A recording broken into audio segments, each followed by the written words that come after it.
ये बात तो त्रेता युग की है, लेकिन आज कलयुग में एक बार फिर माता सीता को अपमानित करने की कोशिश हुई है।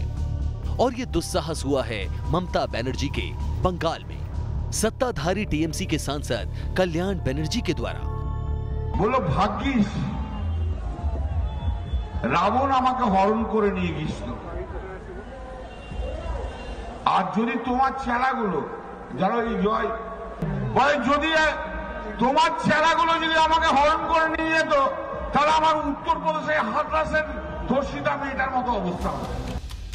जिस हिंदुस्तान का बच्चा बच्चा श्री राम के काम आता है, उस हिंदुस्तान में मां सीता का अपमान जाहिर है सियासी पार्टियों के लिए बर्दाश्त से बाहर है। टीएमसी में ममता बनर्जी के बेहद खास कल्याण बनर्जी का ये वीडियो जैसे ही वायरल हुआ, बवाल मच गया। दिल्ली से कोलकाता तक कल्याण बनर्जी के साथ साथ ममता बनर्जी बीजेपी के निशाने पर आ गई। बीजेपी ने देवी सीता पर की गई इस अपमानजनक टिप्पणी के बाद एफआईआर दर्ज करा दी, तो वहीं हिंदू संगठनों ने भी कड़ा ऐतराज जताया। देखिए, कल्याण बनर्जी जो कि बंगाल के एमपी हैं, जिस प्रकार से उन्होंने सीता मां के लिए अभद्र भाषा का प्रयोग किया है, ये बहुत निंदनीय है। ये एक बड़ा अपराध है। करोड़ों हिंदुओं के भावनाओं को ठेस पहुंची है इस प्रकार से सीता मां को जो गाली दी है कल्याण बनर्जी ने। आप देखिए, ममता बनर्जी के वो राइट हैंड है। ये अपीजमेंट की पॉलिटिक्स, ये तुष्टीकरण की पॉलिटिक्स बंगाल में कब से देखने को मिल रहा है? यानी कुछ लोग मुस्लिम तुष्टीकरण की राजनीति करते करते अपनी गंदी हरकतों की पराकाष्ठा तक चले जाते हैं। आखिरकार क्या हिंदू देवी देवताओं, हिंदू मानवबंदियों और भगवा पर आक्रमण किए बिना उनकी राजनीतिक रोटी नहीं छिकती? माता सीता के खिलाफ अपमानजनक शब्दों का इस्तेमाल करने वाले तृणमूल कांग्रेस के नेता कल्याण बनर्जी साल 2009 से सांसद हैं। जाहिर है सियासत का एक लंबा अनुभव है कल्याण बनर्जी को, और तृणमूल कांग्रेस के अंदर उन चुनिंदा नेताओं में से एक हैं जो ममता बनर्जी के बेहद करीबी माने जाते हैं। लेकिन आप इस बात को जानकर हैरान रह जाएंगे कि कल्याण बनर्जी का जो संसदीय क्षेत्र है उसमें खुद भगवान का नाम आता है। जिस बंगाल में लड़कियों को देवी की तरह पूजा जाता है, जहां देवी शक्ति की आराधना की लंबी परंपरा है, वहां माता सीता का अपमान, और इस पर राज्य की महिला मुख्यमंत्री की चुप्पी। सवाल कई हैं, लेकिन टीएमसी को कल्याण बनर्जी के इस बयान से चुनाव में अपना कल्याण नजर आ रहा है। और शायद यही वजह है कि टीएमसी के राज्यसभा सांसद और ममता के एक और करीबी सुखेंदु शेखर राय अपने साथी कल्याण बनर्जी के बयान का बचाव करते हुए नजर आ रहे हैं। सबसे बड़ा अपमान तो सीता जी का बीजेपी किया। तो जैसे हम लोग नमस्कार कहते हैं, सुप्रभात कहते हैं, वो लोग कहते थे जय सिया राम। अभी सिया को छोड़ दिया, सिर्फ जय श्री राम। सीता जी को छोड़ दिया बीजेपी ने, क्यों छोड़ा?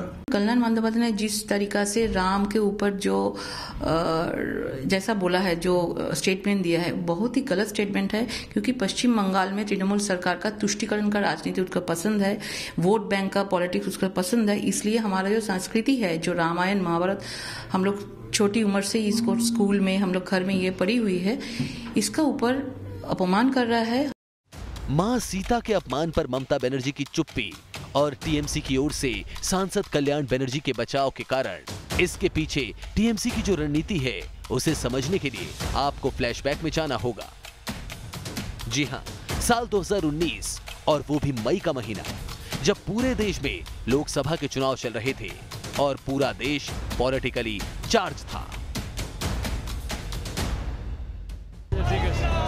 पश्चिम बंगाल की मुख्यमंत्री ममता बनर्जी का काफिला उत्तर 24 परगना के भाटपारा से गुजर रहा था, तो कुछ लोगों ने उनके काफिले के सामने जय श्री राम के नारे लगाए। जय श्री राम, ठीक है, जय श्री राम, ठीक है, जय श्री राम। जय श्री राम के नारे को सुनकर ममता बनर्जी आपे से बाहर हो गई, अपनी गाड़ी से उतरी और सीधे सीधे श्री राम भक्तों को धमकी देने लगी। वैसे भगवान श्री राम के मुद्दे पर भारतीय जनता पार्टी पहले भी तृणमूल कांग्रेस को घेरती रही है, ममता बनर्जी की मुश्किलें बढ़ाती रही है। जी हां, 10 लाख पोस्ट कार्ड भेजे गए थे तृणमूल कांग्रेस को, जिन पर लिखा हुआ था जय श्री राम। पिछले साल दिसंबर महीने की इन तस्वीरों में ममता बनर्जी का काफिला गुजर रहा है और सड़क किनारे खड़े कुछ लोग श्री राम के नारे लगा रहे हैं। यहाँ इस बार दीदी ये नारे सुनकर आउट ऑफ कंट्रोल नहीं हुई, जैसी तस्वीर 2019 में नजर आई थी। अब की बार मुख्यमंत्री ममता बनर्जी अपनी गाड़ी में बैठी हुई चुपचाप वहां से गुजर गई।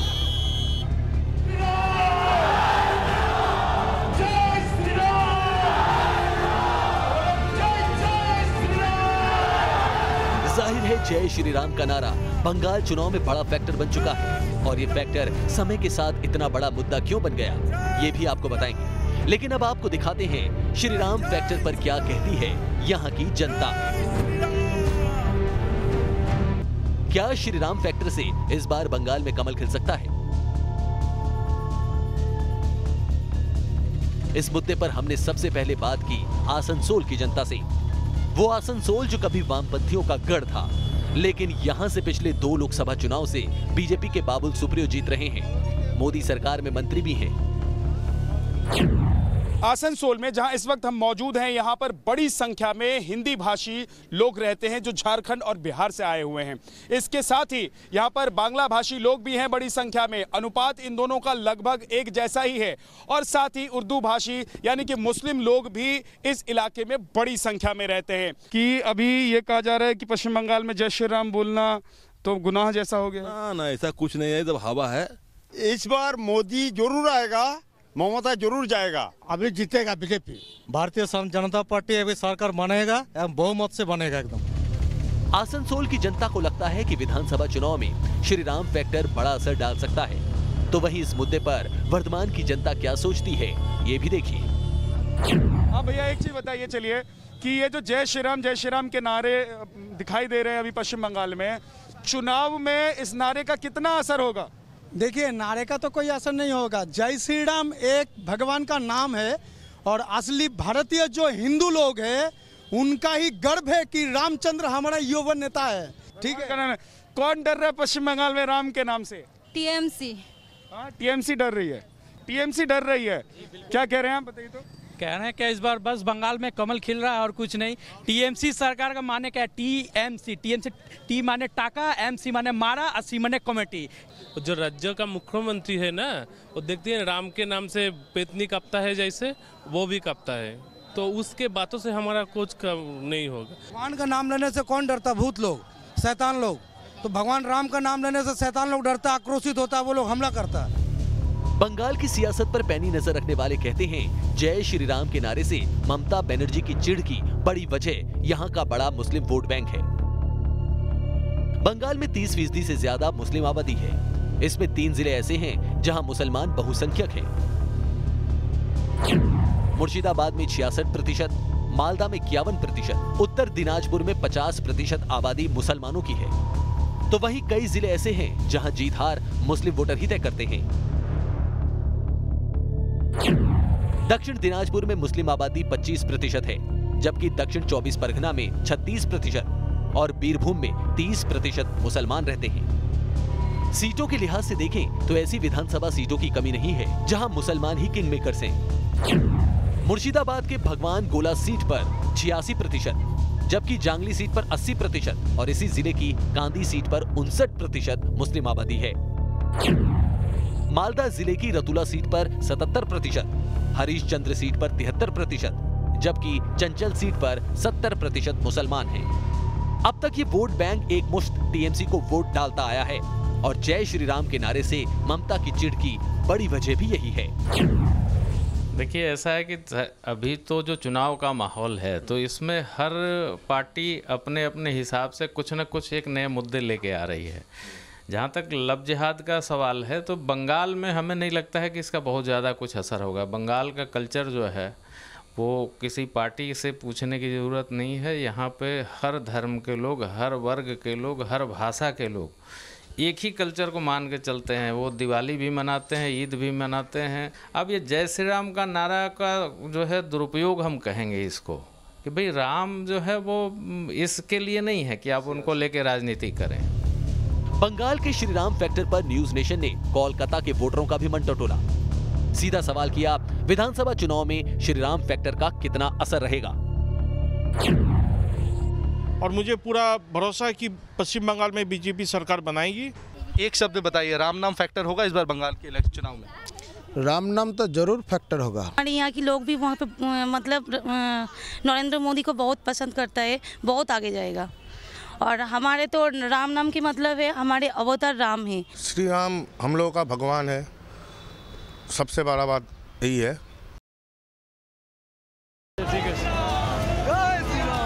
लोगों से बातचीत में हमें तो ये भी पता चल गया कि बंगाल में इस बार श्री राम फैक्टर बड़ा चुनावी मुद्दा बन चुका है।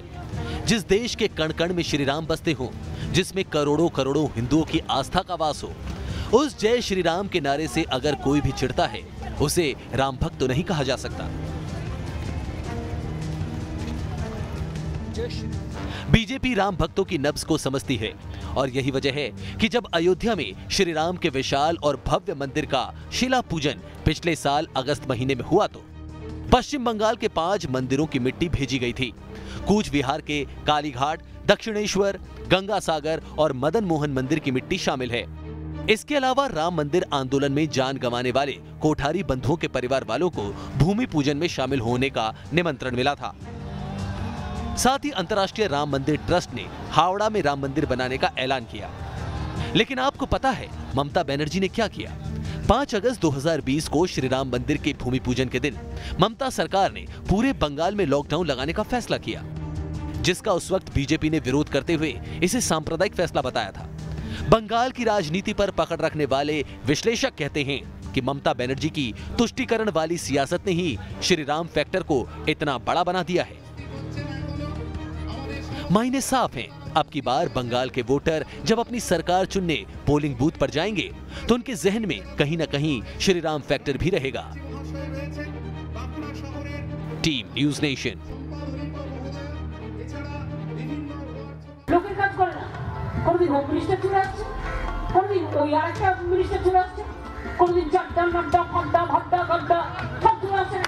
লাঠিও মারবো, গুলিও মারবো, জেলে ঢুকে যদি তোমার ছেলেগুলো যদি আমাকে হরণ করে নিয়ে যেত তাহলে আমার উত্তরপ্রদেশে হাতরাসের ধর্ষিতা মেয়েটার মতো অবস্থা। করোনা থেকে বেশি ডেঞ্জারাস কি জানেন?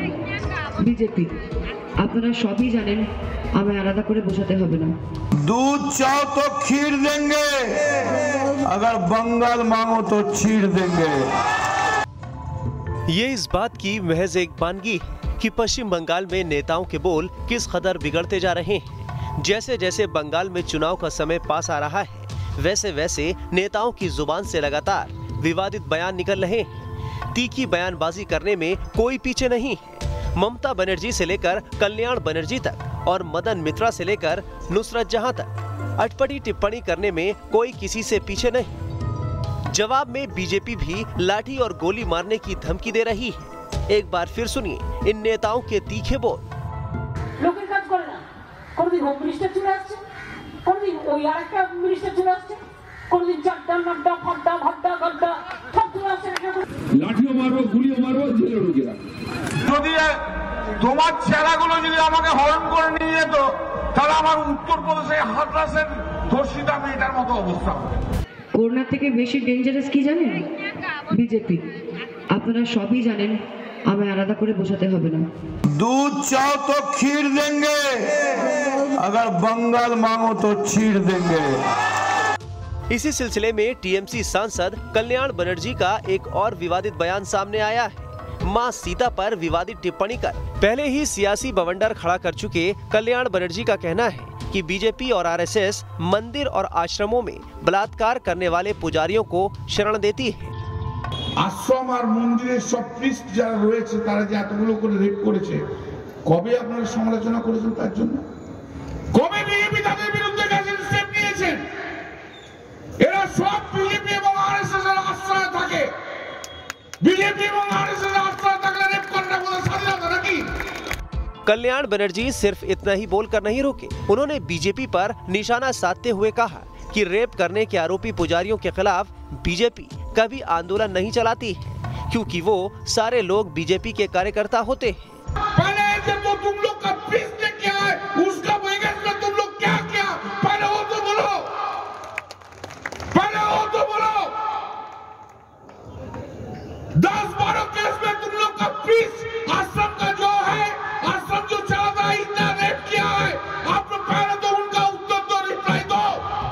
कल्याण बनर्जी के इस बयान के बाद एक बार फिर बंगाल की सियासत गर्म हो गई।